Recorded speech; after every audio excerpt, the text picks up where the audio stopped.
Mrs Kapoor की डरा देने वाली आवाज उस पूरे वेन्यू में गूंजने लगी और इसी वजह से मिसेस कपूर का चेहरा तुरंत पीला पड़ गया, क्योंकि उन्होंने अपनी नजरें उठाकर मिस्टर कपूर को देख लिया था। आखिर सिमरन के पास उन कन्वर्सेशंस की रिकॉर्डिंग कैसी थी? इसके बाद उन्हें याद आया कि कैसे सिमरन उन सारे तरीकों को अपनाकर उसे पागल बनाने की कोशिश कर रही थी। तो क्या यही वजह थी, क्योंकि उसके पास हर चीज की रिकॉर्डिंग मौजूद थी?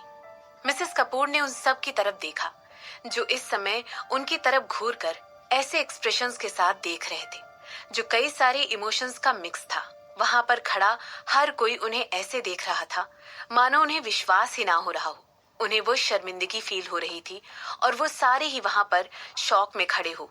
उन्हें हमेशा एक दयालु और शांत स्वभाव की औरतों की तरह जाना जाता था, इसीलिए उनकी इतनी तेज आवाज सुनना और सिमरन को डरा धमका कर बात करना सभी के लिए बिल्कुल एक सरप्राइज की तरह था। वो मैं नहीं हूँ, मिसेस कपूर ने किसी तरह कहा। इसके बाद वो आगे कहने लगी, मैं ऐसा कभी भी नहीं कर सकती हूँ, वो मैं नहीं हूँ। भला आप किस बारे में चिल्ला रही हैं? मैंने कब कहा कि वो आप हैं? सिमरन ने एक टेढ़ी मुस्कान के साथ कहा। इसके बाद उसने ऋत्विक की तरफ देखा जिसे अपनी आंखों पर विश्वास ही नहीं हो रहा था। तुम मुझे फ्रेम करने की कोशिश कर रही हो? तुम मेरे साथ ऐसा कैसे कर सकती हो? मैंने तुम्हें इतना बड़ा सिर्फ यही बनने के लिए किया था। मैं समझ सकती हूँ कि तुम कपूर खानदान के बारे में भूल चुकी हो और बहुत आगे बढ़ चुकी हो, मगर ये सिमरन, मैंने तुम्हारे साथ कब कुछ गलत किया है? मिसेस कपूर ने अपने बेटे के हाथ को हिलाते हुए कहा, और वो अभी भी सिमरन के सामने ही खड़ी हुई थी। उनके लिए ये सब कुछ बिल्कुल अनएक्सपेक्टेड था। वो अपने सामने खड़ी हुई औरत को कभी जीतने नहीं देती, और आज रात तो बिल्कुल नहीं। अब क्योंकि सिमरन को एक शो चाहिए था, वो उन्हें बड़ी खुशी खुशी ये देने वाली थी। इसके बाद वो आगे कहने लगी, तुम क्या सोचकर हंस रही हो? क्या तुम पागल हो गई हो? आप बहुत मजाक किया है माँ, आपने मुझे वाकई में इस तरह बड़ा नहीं किया है, सिमरन ने हंसते हुए कहा। उसकी आंखों में उनके लिए मजाक साफ दिखाई दे रहा था। इसके बाद वो आगे कहने लगी, आपने मुझे बहुत अच्छे तरीके से बड़ा किया है, कुछ ज्यादा ही अच्छे तरीके से। आह, मुझे तो ये बात पता ही नहीं थी कि आपको मजाक करना भी आता है। और मैं आपको बिल्कुल बताना भूल गई कि जब आप उस दिन मेरे ऑफिस में आई थी तो वहां पर एक सीसीटीवी कैमरा भी लगा हुआ था। और जैसे ही सिमरन ने ये कहा, ठीक उसके बाद उस पूरे वेन्यू की लाइट्स को डिम कर दिया गया और मिसेस कपूर की इमेजेस वहां पर फ्लैश करके दिखाई जाने लगी। उन सारी तस्वीरों में मिसेस कपूर सिमरन को धमका रही थी। स्टेज पर चारों तरफ उन्हें डिस्प्ले किया जा रहा था। इसके बाद वो ऑडियो बजने लगा जो सिमरन ने रिकॉर्ड किया था। इसके बाद वो वीडियो स्टॉप हो गया और वहां की लाइट वापस से जला दी गई। उन जलती हुई लाइट्स में मिसेस कपूर के चेहरे का उड़ा हुआ रंग साफ दिखाई दे रहा था और उनके चेहरे पर गुस्सा भी साफ दिखाई दे रहा था। उनकी मुट्ठी इस समय कसकर बंद थी और उनकी आंखें सिमरन की तरफ घूरते हुए जहर उगल रही थी। सिमरन के चेहरे पर उनकी बेइज्जती करने वाला हंसमुख लुक साफ दिखाई दे रहा था और उसने मिसेस कपूर की तरफ अपना एक कदम बढ़ाया और उनसे कहने लगी, बार बार आप मुझे ऑफेंड करने की कोशिश करती हो। आपके ये वो चिल्लाने से आपको क्या लगा था कि मैं ये सब चीजों से एम्बेरस हो जाऊंगी? मगर आपको ये बात समझ में नहीं आती है कि इस तरह के स्कैंडल्स मुझ पर कोई असर नहीं डालते हैं। मैं कोई एक्ट्रेस नहीं हूँ और मेरी कोई पब्लिक इमेज नहीं है जिसे मुझे मेंटेन करना है। यूरोप में हर कोई जानता है कि मैं कितनी ज्यादा खतरनाक हूँ और जल्द ही उदयपुर में भी सबको मेरी ये साइड देखने को मिल ही जाएगी। इसके बाद उसने मिस्टर कपूर की तरफ देखा जो उन लोगों के बगल में फ्रीज होकर खड़े थे। उनका फेस पूरी तरह ब्लैंक था और वो सिमरन को अपनी वाइफ को कन्फ्रंट करते हुए देख रहे थे। आपकी वाइफ ने मुझे कभी भी ना तो इंग्लिश सीखना अलाउ किया, ना कोई म्यूजिकल इंस्ट्रूमेंट सीखने दिया। मैं और मेरी माँ, हम दोनों ही एक बूढ़ी नौकरानी के क्वार्टर में सोते थे। आपकी वाइफ मेरी माँ को अपनी सो कॉल्ड फ्रेंड के सामने बुली करती थी, उन्हें बार बार इंसल्ट करती थी, यहाँ तक कि वो मेरी माँ को नींद की दवाइयाँ देकर उन्हें सबके सामने शर्मिंदा करती थी और वहां पर मौजूद सभी लोगों को मैनिपुलेट भी करती थी। उन्होंने मेरा स्कूल जाना भी बंद करवा दिया और वो हमेशा सबसे यही कहा करती थी कि मैं बीमार हूँ और मेरी बॉडी ये सब कुछ हैंडल नहीं कर सकती है। सिमरन ने मिस्टर कपूर को बताते हुए कहा, मैं ये सब कुछ नहीं जानता हूँ। मिस्टर कपूर ने उसकी बात का जवाब दिया। वो वाकई में नहीं जानते थे कि ये सब कब हुआ। हालांकि उन्हें सिमरन की कही हुई इस बात का यकीन करने में काफी मुश्किल हो रही थी, लेकिन उन्हें यह भी पता था कि कैसे इस जगह पर सब लोगों की नजरों में सिमरन ही बहुत प्यारी थी। अगर उन्होंने कुछ भी गलत कहा, ये लोग उन्हें बिल्कुल जज करेंगे और ये फ्यूचर में उनके बिजनेस वेंचर्स को बहुत ज्यादा इफेक्ट करने वाला था। मुझे पता है कि आपको ये सब कुछ नहीं पता था, सिमरन ने ऐसा कहते हुए धीरे से अपनी नजर मिसेस कपूर की तरफ की। इसके बाद वो आगे कहने लगी, और मुझे ये बात भी अच्छी तरीके से पता है कि ना तो आपने मुझसे इस बारे में कभी पूछने और ना ही कभी जानने की कोशिश की। यहाँ तक कि आपने तो आज तक मेरी कोई बात सुनी ही नहीं है। अब आपके पास सिवाय देखने के और रह भी क्या गया है? देखिए, अब मैं कैसे अपने ऊपर हुए सारे जुल्मों का सूद समेत हिसाब लेती हूँ, सिमरन ने अपनी बात को आगे बढ़ाते हुए कहा। इसके बाद वो फिर से मिसेस कपूर की तरफ घूरकर देखने लगी। वो इस समय गुस्से से पूरी तरह लाल हो चुकी थी, मगर उन्होंने अभी भी अपने चेहरे पर एक कंपोज्ड लुक मेंटेन किया हुआ था और सिमरन वहां खड़े होकर ये सोच रही थी कि वो कितनी बेहतरीन एक्ट्रेस है। अपने दिमाग में इन सब के चलते सिमरन ने उस शैंपेन के गिलास पर अपनी पकड़ को कस लिया और धीरे से अपने सामने खड़ी हुई औरत पर उसे उड़ेल दिया। जैसे ही वहां पर खड़े सब लोगों ने सिमरन को ऐसा करते देखा, सबके मुंह से सरप्राइज के मारे एक आह निकल गई थी। और उसके बाद सिमरन ने कहा, ये मुझे 7 साल पहले वो नशीली दवाई देने के लिए। जैसे ही वो शैंपेन मिसेस कपूर के ऊपर गिराई गई, उन्होंने तुरंत एक कदम पीछे लिया और इसके बाद वो सिमरन की तरफ देखने लगी। जैसे ही उन्होंने ऐसा किया, उनके दिमाग में हर चीज रजिस्टर हो रही थी। इसके बाद उन्होंने अपने मुंह से आह निकाली और तुरंत अपने चेहरे से वो शैंपेन पोंछ दी। आप तो बहुत गुस्से में लग रही हैं, सिमरन ने मिसेस कपूर की तरफ एक कदम बढ़ाते हुए कहा। इसके बाद वो आगे कहने लगी, क्या आप मुझे थप्पड़ मारने वाली हैं? क्या आप मुझ पर चिल्लाने वाली हैं? मिसेस कपूर, ये तो आपके अच्छे कैरेक्टर के खिलाफ हो जाएगा, सिमरन ने अपनी बात को आगे बढ़ाते हुए कहा। उसके ऐसा कहते ही मिसेस कपूर अपने इर्द गिर्द जमा हुए लोगों को देखने लगी। वहां पर खड़े हुए सब लोग उनको अपनी आंखों में बड़े मिक्स्ड इमोशंस के साथ देख रहे थे। कुछ लोगों को उन पर तरस आ रहा था, वहीं कुछ लोगों को सिमरन की बात पर विश्वास था। आखिरकार उसे झूठ बोलकर वैसे भी क्या मिलने वाला था? अगर सिमरन इस बात का बदला लेती तो इसके लिए तो वो कपूर इंडस्ट्रीज को कब का तबाह कर चुकी होती। वो उदयपुर में काफी हफ्तों से रह रही थी, लेकिन फिर भी उसने उनके खिलाफ एक कदम तक नहीं उठाया था। वो मिसेस कपूर ही थी जिन्होंने उसे पहले प्रोवोक किया था। यहाँ तक कि वो उसके ऑफिस जाकर उसे उन फोटोज के जरिए धमका कर भी आई थी। इसके बाद उन्होंने उन फोटोज को रिलीज करवा दिया ताकि वो सिमरन को उसकी खुद की पार्टी में जलील कर सके। लेकिन अच्छी बात तो ये थी कि सिमरन बहुत ही ज्यादा स्मार्ट थी और उसने अपने खिलाफ जा रही सिचुएशन को अपने ही फेवर में टर्न कर लिया था। और अब मिसेस कपूर ऐसे एक्ट कर रही थी जैसे वही विक्टिम है और वो सबके सामने रोकर सबकी सिंपैथी लेना चाहती थी।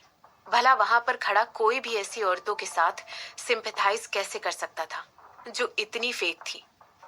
जिन प्रेस के लोगों को मिस्टर कपूर ने प्रेस कॉन्फ्रेंस के लिए बुलाया था, उसकी वजह से मिसेस कपूर का एक्टिंग करियर बच गया था। आपके पति ने आपको मुझे मारने का जो चांस दिया था, क्या आप उसे गैम्बल करना चाहेंगी? ऐसा कहते हुए सिमरन धीरे से मुस्कुराने लगी। जैसे ही सिमरन ने देखा कि मिसेस कपूर उसके शब्द सुनकर शांत हो गई है, वो तुरंत उनकी तरफ झुकी और उनके कान के पास जाकर फुसफुसाने लगी। मैं तो आपको थैंक यू कहना भूल ही गई। जिस आदमी के साथ में 7 साल पहले सोई थी, वही आज मेरा हस्बैंड है। हालांकि उसे उनमें से कोई भी पिक्चर अच्छी नहीं लगी, क्योंकि उसमें उसका चेहरा दिखाई ही नहीं दे रहा है। मैं आपको सजेस्ट करूंगी कि अगली बार आप मेरी इस तरह की फोटोज लेने के लिए कोई दूसरा फोटोग्राफर हायर करिएगा। इसके बाद सिमरन ने अपने हाथ का इस्तेमाल करके मिसेस कपूर के चेहरे से उस आंसू को पोंछ दिया। इसके बाद वो आगे कहने लगी, अपने आंसू बचा कर रखिए, ये आगे जाकर आपके बहुत काम आएंगे।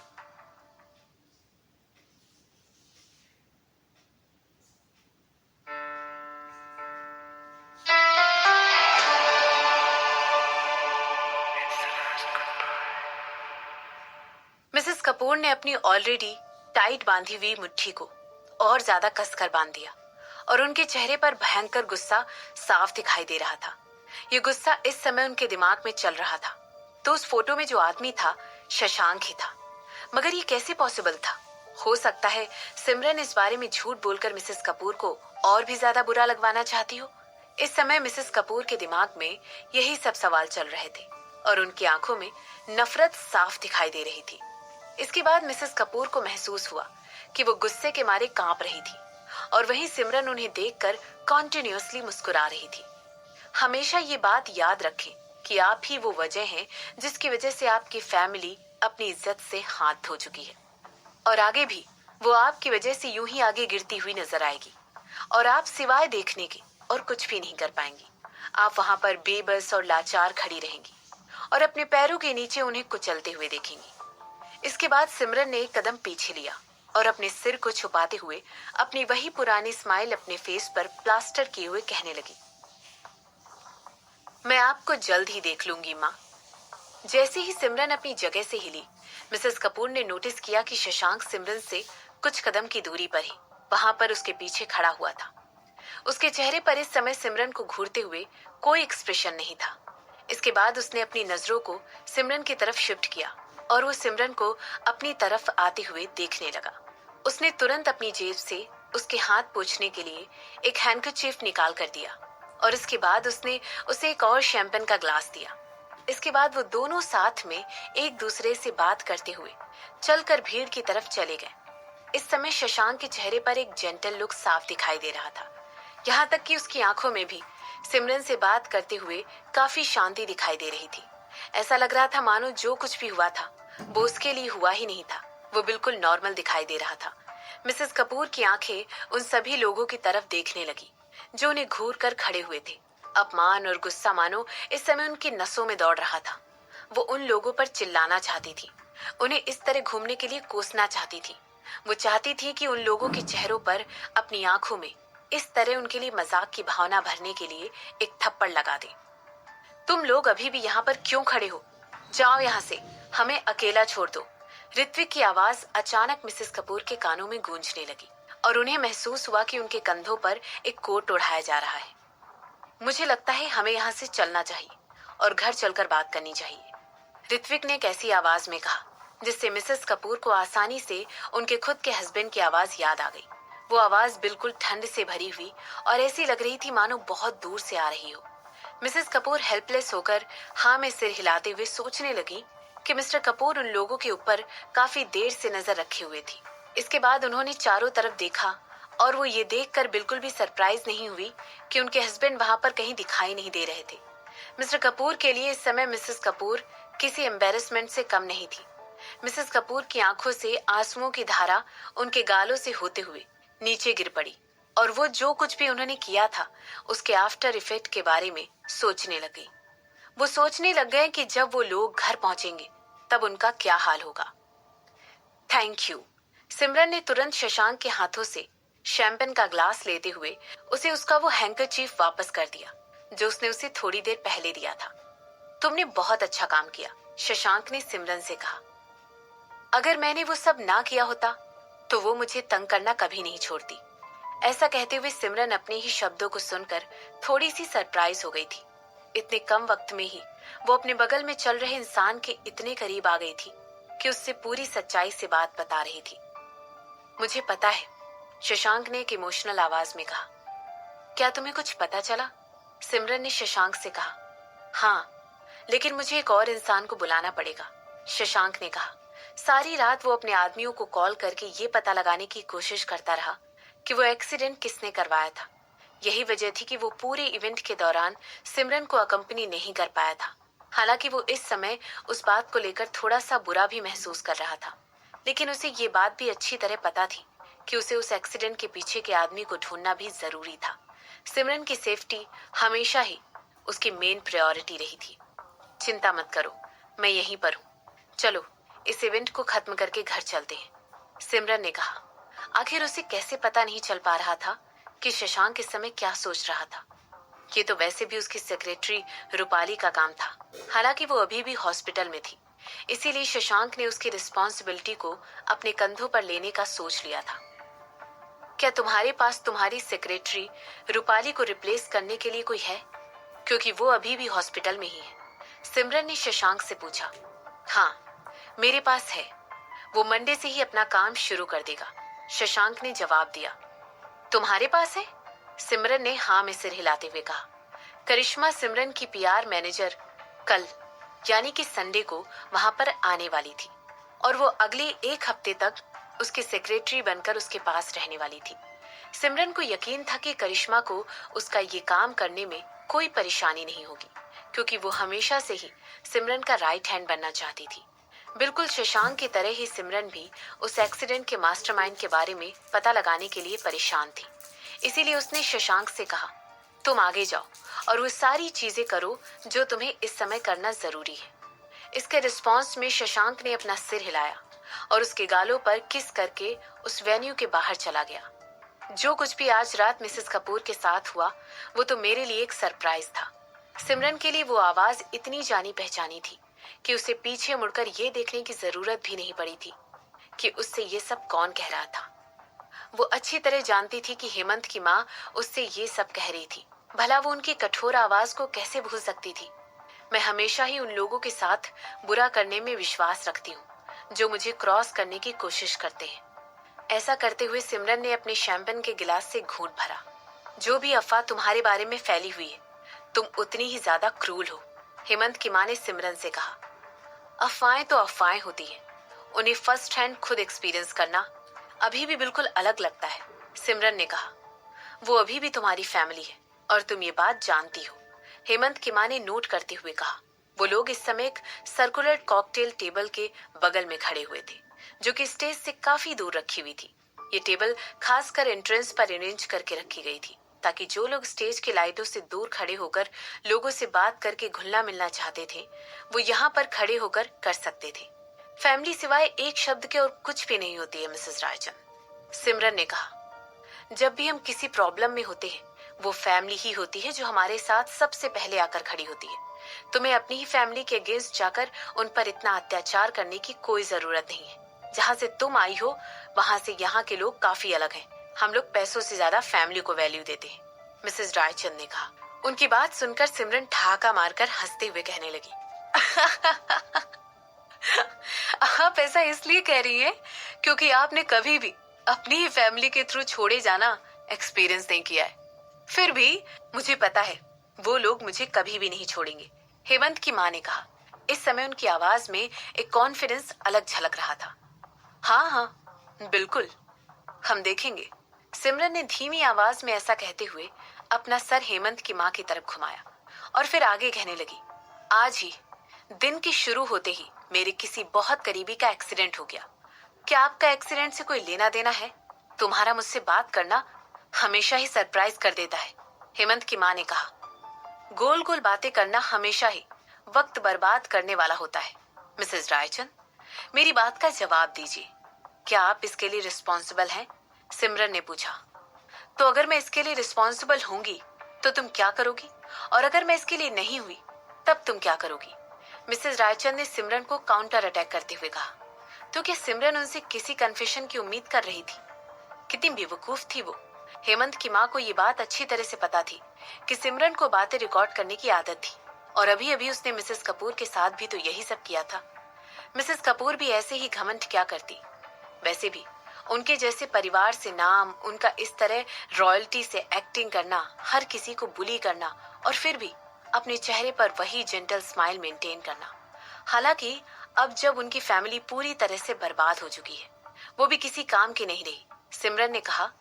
जैसे ही सिमरन ने टॉपिक बदला, हेमंत की माँ उससे बात करने में और ज्यादा इंटरेस्टेड हो गई। मिसेस कपूर की क्रुएलिटी वाली टेंडेंसी। आपको क्या लगता है मिस्टर कपूर को अपनी वाइफ को प्रोड्यूसर और डायरेक्टर को बेचने में कितना वक्त लगेगा? सिमरन ने पूछा। तो तुम्हारे कहने का मतलब है मिसेस कपूर के परिवार को बर्बाद करने के लिए तुम जिम्मेदार हो? ऐसा कहते हुए हेमंत की माँ जोर से हंसी। वैसे भी सिंघानिया परिवार एक क्रिमिनल ग्रुप था जिनकी जड़ी कई शहरों में मौजूद थी, और सिमरन के अंदर उन्हें बर्बाद करने की कैपेबिलिटी ही नहीं थी। तो अगर मैं इसके लिए रिस्पॉन्सिबल होंगी तो आप क्या करोगी, और अगर मैं इसके लिए नहीं हुई तब आप क्या करोगी? सिमरन ने वही शब्द इस्तेमाल किए जो थोड़ी देर पहले हेमंत की माँ ने किए थे। इसके बाद वो आगे कहने लगी। सिंघानिया परिवार तो अतीत का हिस्सा बन चुके हैं, तो क्यों ना हम आपकी फैमिली के बारे में बात करें? तो क्या तुम मुझे मेरी फैमिली को बर्बाद करने की धमकी दे रही हो? हेमंत की माँ ने पूछा। मिसेस रायचंद, आप बहुत ही मजाकिया हैं। मैं तो बस कह रही थी कि क्या हमें इस बारे में बात करनी चाहिए।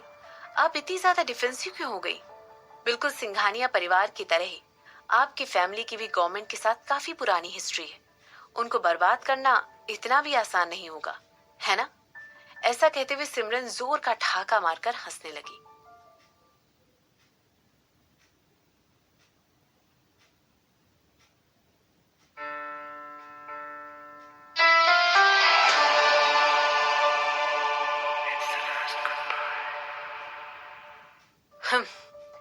मिसेस रायचंद ने ठहाका मारकर हंसते हुए कहा, पिछली बार जब उन्होंने सिमरन से बात की थी तब भी कुछ ऐसा ही हुआ था।